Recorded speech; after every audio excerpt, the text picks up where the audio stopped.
Sawiwa pa ba yan? Parang medyo malansa. Di, okay lang yan. Kahit gulay lang.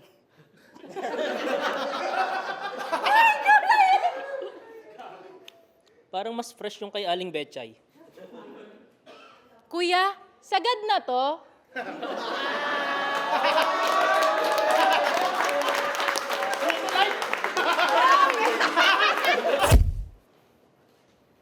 Tatlo talaga to, walang bawas.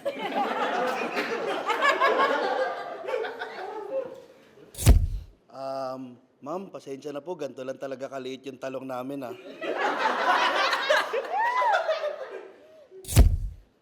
Nilalangaw na pero pwede pa to. Opo, yes po. Kinakain po talaga yung puwet.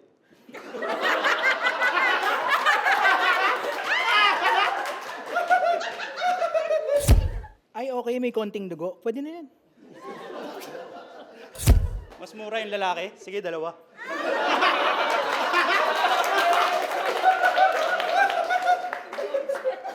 Kuya, pabalot naman ng plastic.